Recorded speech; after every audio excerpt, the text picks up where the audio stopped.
Welcome back to CancerBuzz TV. I'm your host, Summer Johnson. Today we're introducing a 4-episode series on myeloproliferative neoplasms, or MPNs. MPNs can develop aggressively, so it's important for community practices to track patient symptoms and closely monitor changes in severity to positively impact health outcomes. In this first episode in the series, 2 members of the care team are here to discuss a tool that helps them quickly assess symptoms and adapt patient care accordingly.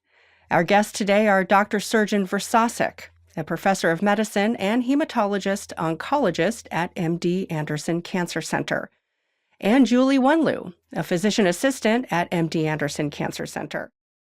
Thank you for joining us today, Dr. Verstovsek and Ms. Huynh-Lu.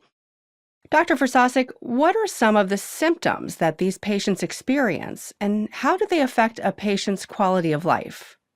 So myeloproliferative neoplasms, or MPN patients, have abnormalities of bone marrow and blood. But among them, myelofibrosis is the most aggressive disease, shortens life expectancy to about 5 to 7 years, and comes with a lot of inflammatory factors in the blood that lead to bad quality of life. I'm talking about systemic symptoms like itching, night sweating, low-grade fevers, bone aches and pains, fatigue, weakness, weight loss, decreased performance status, and you can picture that patient suffering a lot. And that is not acceptable. When we see the patients in our clinic, we would like certainly not to only control the blood cell count, improve the, let's say, for example, anemia, or decrease the very big spleen, which most of patients have, but we want to decrease or eliminate potentially those symptoms that provide, unfortunately, a degree of suffering for these patients, unusual for blood conditions. And why is it important to assess symptoms for these patients? And how do tools like the MPN10 help care teams form a treatment plan? As we recognize that the quality of life is one of the major factors that we are to correct. We want to decrease the organomegaly, big spleen or big liver. We want to improve the function of the bone marrow, but we also want to improve the quality of life. We want to know how bad the quality of life is.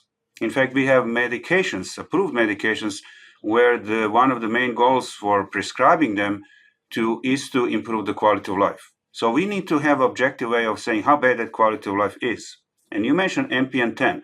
That is a very nice development in the field of myeloproliferative neoplasms, where we have a full-fledged questionnaire. It's called MPN10 because it has 10 questions that identify 10 most common problems that myelofibrosis patients suffer from, and each question ranks the bad quality from 0 to 10, 10 being the worst ever. And so 10 questions, totality is 100 points. You can get a point that would guide you to say how bad that quality of life is. So it's very useful information for us to say what we are facing when we see the patients, and is there a time to treat, and if we treat, whether the treatment is helping the patient. Julie, can you walk us through the clinical flow of the assessment and using the EMR to obtain key information? Sure. So the way our patients get the questionnaire is whenever they have an appointment with us, it's all based off of their ICD-10 code in the EMR system. So it automatically gets sent to patients about a week or 2 before they have an appointment with us. And whenever they check in for the appointment, because they can do pre-check-in, these patients are flagged with this questionnaire. And on our end, on our EMR, it says that it's been assigned to a patient. So it's been sent to them.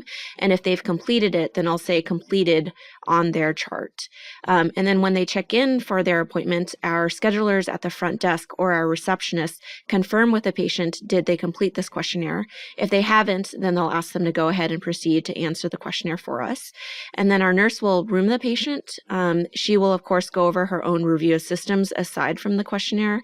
And then I, as the PA or nurse practitioner, will come in, review the questionnaire with the patients, their answers to each of the symptoms that they may be experiencing, their total symptom score, and then assessing and trending out, is this an improvement or is this worse compared to the last time they were here? And then we present to Dr. Verstovsek, and then Dr. Verstovsek will come in and see the patient. How has integrating this tool into the EMR improved clinical care efficiencies? So it's It's relatively new in the EMR. We just implemented this not too long ago, but we have been having our patients fill out a paper form of the questionnaire. And of course, it's reviewed by the nurse, myself, and Dr. Verstovsek. So to have these objective measures to determine how these patients are feeling, whatever symptom it may be, whether, systemically, it helps us to determine, is the treatment they're on appropriate for them, or is it time for us to maybe have discussions on alternative therapy for them? Finally, Dr. Verstovsek, speak to your colleagues who treat these patients. What would you say to them about using a tool like the MPN10 questionnaire? The education about the need for such a tool, widespread need for such a tool in community practice, where the patients are not so common, is required, because there might be perhaps less enthusiasm for implementation of this particular questionnaire for such a rare patients in one's clinical practice. There are many other similar tools for other conditions which may or may not be useful. But this particular questionnaire, because the quality of life is such a big issue for patients with myeloproliferative neoplasms and myelofibrosis specifically, is and should be become a regular tool for management from now on. So I encourage everybody, all my colleagues in the field, to engage and get it done and utilize it. Thank you, Dr. Verstovsek and Ms. Huynh-Lu. If you'd like to learn more about the tools experts use to treat patients with MPNs, you can head to the show notes. This show is a resource of the Association of Community Cancer Centers, bringing cancer care experts what they need to know, all in the time it takes to drink a cup of coffee. On behalf of all of us here at CancerBuzz TV, thank you for watching. I'm Summer Johnson.